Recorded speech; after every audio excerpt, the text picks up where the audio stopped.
कागज में लिख दीजिए, फोटो खिंचा लीजिए, हर चौराहे पर में टांग दीजिए, हो गया बेमिसाल। साल में 2 करोड़ को रोजगार देना था, 1000 से तो आगे बढ़ते नहीं है, लाख की तो छोड़ दीजिए। महंगाई कम करेंगे, गैस का दाम दुगुना कर दिए। अब रक्षाबंधन में 200 रुपये कम हुआ गैस की कीमत में। किसके लिए कम किए? बहनों के लिए कम के लिए। जीजा जी को जो लूटते रहे वो पैसा कब वापस करेंगे? बहनें भी तो सबके फैमिली की जो मेहमान है ना, ये नहीं ना था जो बहनों के लिए किए, सबके लिए किए। सब्सिडी तो खा गए, अपना पेंशन बढ़ा लिए, अपना वेतन बढ़ा लिए। जनता का ख्याल कीजिए, जो वादा करते हैं चुनाव घोषणा पत्र में फिर कीजिएगा 24 में, उस पर अमल कीजिए। भी पत्रकारों को बाइकआउट किया जा रहा है इंडिया गठबंधन के द्वारा। उन लोगों का कहना है कि हम कठोर सवाल करते हैं, इसीलिए विपक्ष जो है बुकलाई हुई है, डरी हुई है, इसलिए बाइकआउट कर रही है। देखिए, शुरुआत तो भाजपा ने की थी। एनडीटीवी में रवीश कुमार जी के प्रोग्राम में भाजपा के रिप्रेजेंटेटिव जाना बंद हो गए थे, तब कभी सवाल उठा था कि ये बोलने की आज़ादी पर प्रतिबंध लगाने की बात है। तो अभी देखिए, जो एंकर है या जो पत्रकार है तथ्यों पर बात करेगा, सवाल कितना भी कठिन हो एक मर्यादा में बात करेगा। आप ये नहीं, आप मोदी जी का महिमा मंडन कर रहे हैं और राहुल जी और उनके पूरे परिवार को आप जो है बुरा भला कह रहे हैं और झूठी खबरें आप राजस्थान के बारे में, छत्तीसगढ़ के बारे में दिखाएंगे, जनता को भ्रमित करेंगे, तो आप पत्रकार नहीं हो। फिर आप पत्रकार के बेस में आप एजेंडा चला रहे हैं, तो ऐसे एजेंडे को बेनकाब करना इंडिया महागठबंधन का धर्म था और उन्होंने किया ये काम। लोकसभा चुनाव 2024 में क्या बदलाव होने वाला है? एक तरफ इंडिया गठबंधन है तो दूसरी तरफ इंडिया है। कहा जाता है कि एक अकेला शेर, यानी प्रधानमंत्री के बारे में कहा जाता है कि एक अकेला शेर सब पे भारी है, फिर भी 38 दल एनडीए में शामिल है। एक तरफ इंडिया है, जो इंडिया विपक्ष का गठबंधन का नाम इंडिया रखा जाता है। उसके बाद जो है देश में एक तरह का जंग शुरू हो जाता है कि इंडिया जो नाम है गुलामी का प्रतीक है और अंग्रेज़ों का दिया हुआ नाम है। तो अब यहाँ पर जनता से जानने की कोशिश करेंगे कि वो राहुल वर्सेस मोदी में किसको चुनना पसंद करेंगे। क्या कहेंगे सर, 2024 में बदलाव होने वाला है? 2024 में तो जी हल्ला ही होने वाला है जी।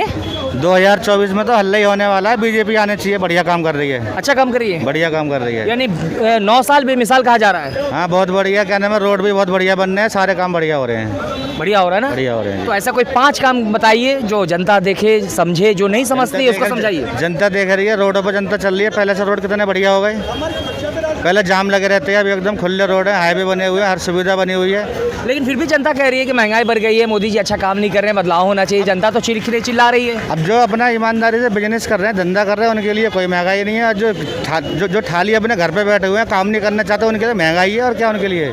यानी आपके कहने मतलब जो निकम्मा है उसके लिए महंगाई है, काम करने वाले के लिए कोई महंगाई नहीं है। नहीं है। तो क्या लगता है 2024 में मोदी जी आएंगे? 2024 में मोदी जी आने चाहिए।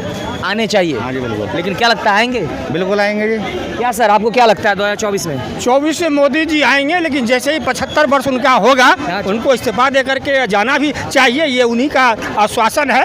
अब उनका मार्ग बनाया हुआ कानून है, उन्हीं का बना हुआ कानून है, जिसमें अभी आडवाणी जी हैं, मुरली मनोहर जोशी हैं। इनका कल 73वां जन्म दिवस है, हम इनको बहुत बहुत बधाई देते हैं। और ठीक कल के बाद 24 में इलेक्शन होगा, इनका शपथ ग्रहण होगा। 25 में जाने के लिए तैयार रहें, यही शुभकामना है हमारे उनके लिए। उनका जो कहा हुआ वचन है, एक भी वचन ही पूरा कर लें जीवन में। उन्होंने कोई अपना वादा पूरा नहीं करते हैं, नहीं किया है पूरा, उन्होंने कुछ नहीं किया है। सारे 9 साल बेमिसाल तो कागज में लिख दीजिए, फोटो खिंचा लीजिए, हर चौराहे पर में टांग दीजिए, हो गया बेमिसाल। साल में 2 करोड़ को रोजगार देना था, 1000 से तो आगे बढ़ते नहीं है, लाख की तो छोड़ दीजिए। महंगाई कम करेंगे, गैस का दाम दुगुना कर दिए। अब रक्षाबंधन में 200 रुपये कम हुआ गैस की कीमत में। किसके लिए कम किए? बहनों के लिए कम के लिए। जीजा जी को जो लूटते रहे वो पैसा कब वापस करेंगे? बहनें भी तो सबके फैमिली की जो मेहमान है ना, ये नहीं ना था जो बहनों के लिए किए, सबके लिए किए। सब्सिडी तो खा गए, अपना पेंशन बढ़ा लिए, अपना वेतन बढ़ा लिए। जनता का ख्याल कीजिए, जो वादा करते हैं चुनाव घोषणा पत्र में फिर कीजिएगा 24 में, उस पर अमल कीजिए।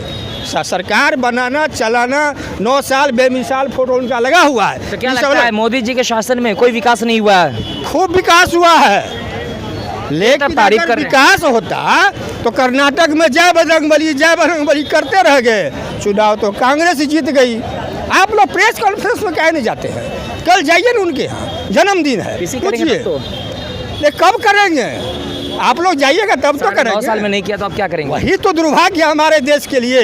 मन की बात करने से कुछ नहीं होगा, गोंगिया करने से। सुनने की अच्छी बात है ना कि पहले प्रधानमंत्री हैं जो जनता से रूबरू होकर मन की बात करते हैं। चुपचाप करते हैं। अब किसी किसान को फोन पकड़ा दिए, किसी कुछ नहीं करते हो। बोला वहाँ जाके अपनी इंग्लैंड जाके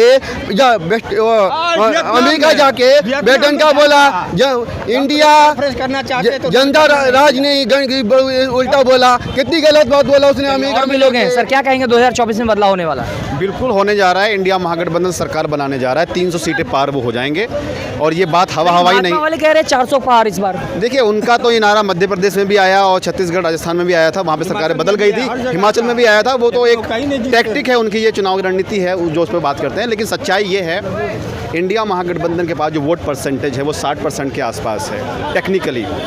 जो इंडिया महागठबंधन में जो पार्टियां शामिल हैं वो उनकी राज्यों में सरकारें तो हैं। आपने वोट परसेंटेज की बात कहा है तो वाकई में उसके हिसाब से लग रहा है कि इंडिया की जीत होगी, जो इंडिया गठबंधन की जीत होगी, विपक्ष की सरकार बनेगी। लेकिन विपक्ष में क्या लगता है कि जिस तरह से अभी जो गठबंधन है वो बरकरार रहे तब? देखिए ईडी सीबीआई का मिसयूज़ ये लोग कर रहे हैं और ये आने वाले टाइम में और करेंगे। और हम तो चाहते हैं कि विपक्षी दलों को और हिम्मत दे भगवान की और वो उस हिम्मत से चुनाव तक पहुंच जाएं। ईडी सीबीआई के तमाम इन पर जो है छापे पड़ेंगे मुझे ऐसा लगता है और इनको इंडिया गठबंधन से तोड़ने की पूरी कोशिश की जाएगी। लेकिन ये लोग बहुत अनुभवी लोग हैं, इंडिया महागठबंधन में पढ़े लिखे लोग हैं, इंटेलेक्चुअल लोग हैं और ये सब जानते भी हैं और गोदी मीडिया को भी वो समझते हैं। और जिस तरह 14 एंकरों को मतलब उनको एक लिस्ट जारी की है नाम की उनकी, बाइकआउट क्या किया है? बाइकआउट नहीं कहेंगे लेकिन उसमें ये संदेश देने की कोशिश की है कि जो लोग सच्ची पत्रकारिता नहीं कर रहे हैं तो वहाँ पर कोई भी इंडिया महागठबंधन पार्टी का रिप्रेजेंटेटिव नहीं जाएगा। लेकिन जितने भी पत्रकारों को बाइकआउट किया जा रहा है इंडिया गठबंधन के द्वारा, उन लोगों का कहना है कि हम कठोर सवाल करते हैं इसीलिए विपक्ष जो है बुकलाई हुई है, डरी हुई है, इसलिए बाइकआउट कर रही है। देखिए शुरुआत तो भाजपा ने की थी। एनडीटीवी में रवीश कुमार जी के प्रोग्राम में भाजपा के रिप्रेजेंटेटिव जाना बंद हो गए थे। तब कभी सवाल उठा था कि ये बोलने की आज़ादी पर प्रतिबंध लगाने की बात है।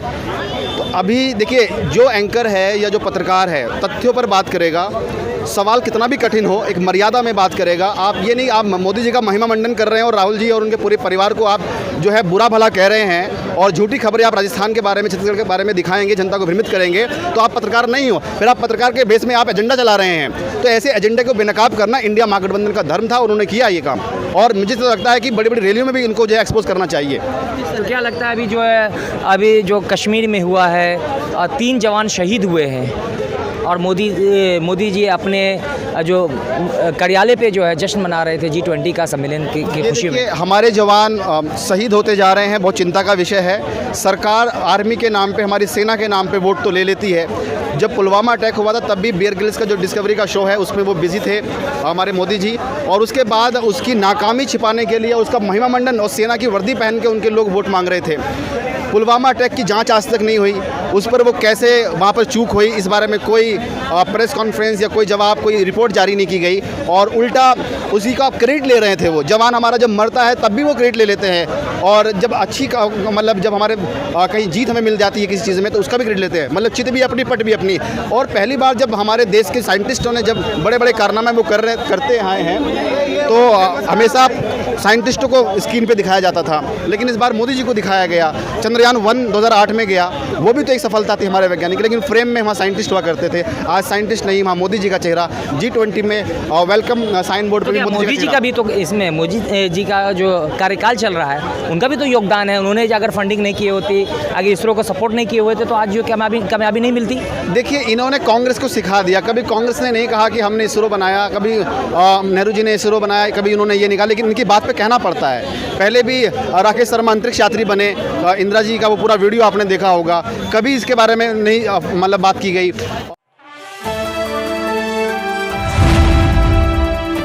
द इंडियन खबर, सच आपके सामने।